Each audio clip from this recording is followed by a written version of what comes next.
Most people who start a business don't tell you about it until it's done, until it's already working. They post the highlight reel, the clients, the revenue, all the money they've made, all the success they've had. But what they don't show you is the beginning.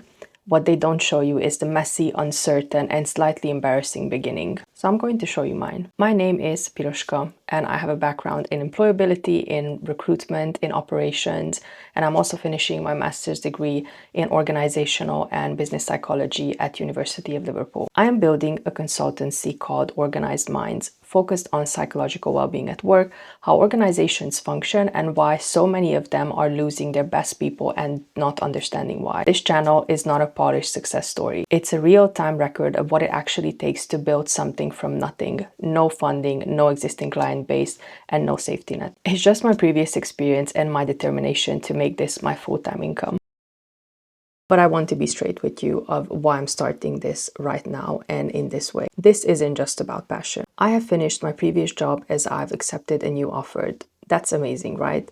But unfortunately, that offer is still not confirmed because one of my references have not come back. And because of that, they cannot start my position, so I do not have a start date. This is the second week that I've been unemployed at the moment. I have no safety net. I have not got enough savings. And quite frankly, I don't even know what I'm going to do. And the issue is that I have no control over my references. Nobody does, right? We cannot force an employer to confirm your previous employment. It's just not possible. But until they do, I have no income.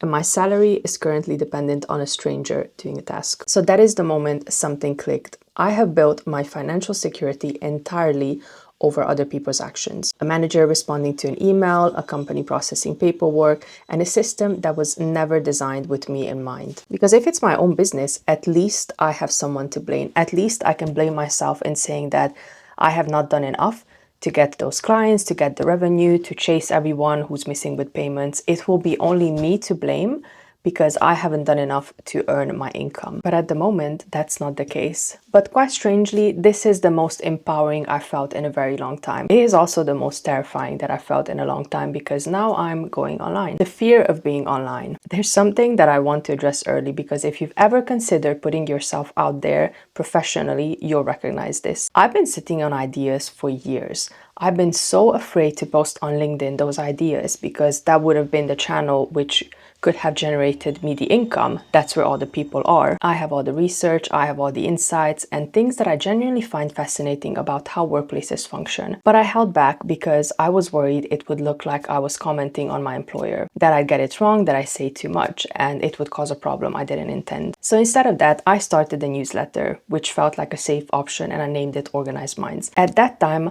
this whole business idea didn't really come to me. This actually came from one of my colleagues who said, well, you could just start a newsletter and then at some point you can offer your services within the newsletter because you will have built a following. This newsletter is research-based, there's no drama. This is just a way of sharing my ideas without putting myself in the firing line. But unfortunately, what I realized in the end is that I was making myself smaller to protect a job that ultimately couldn't guarantee my stability anyway. So I'm done doing that.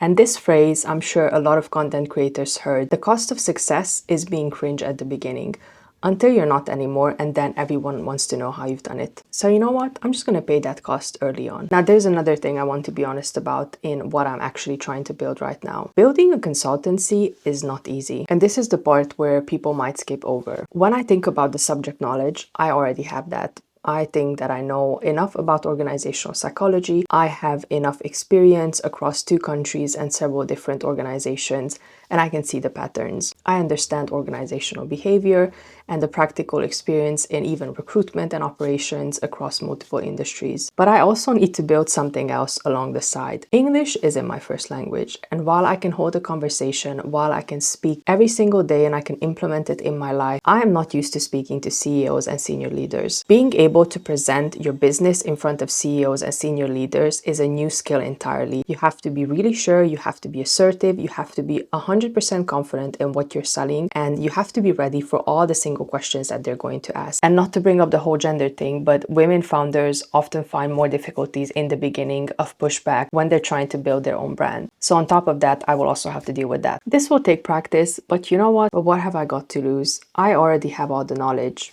I'm in a country that can offer you a really good starting point when it comes to your business. I feel like the UK is quite good in starting your own business. The taxes are fair at the beginning, especially if you're a sole trader. So there's a lot of support when it comes to that. If I was in another country, maybe I wouldn't be able to do it, but I'm in a privileged position to be in the UK at this point in my life. My why is very simple. I want businesses to function in a way that actually serves the people inside them, because that in the end is what makes the business profitable and more sustainable and also more human. This is not a slogan. This is the thing that I've been studying and I've been thinking about for years, and now I'm going to build something around it. Most people start a business quietly. They only start to talk about it when it's been blooming and it's been bringing in revenue. And I understand why. It is a lot safer and it is a lot easier to talk about all of that once you've built something. There's a value in figuring out something in real time and showing it to others. I'm a fairly ordinary person. I have a very modest background. I don't have any investors. I don't have any connections to anyone. I'm just someone who has had enough of relying on systems that was never built for her. So if this sounds like something you want to stick around for, then feel free to subscribe and I'll see you in the next one.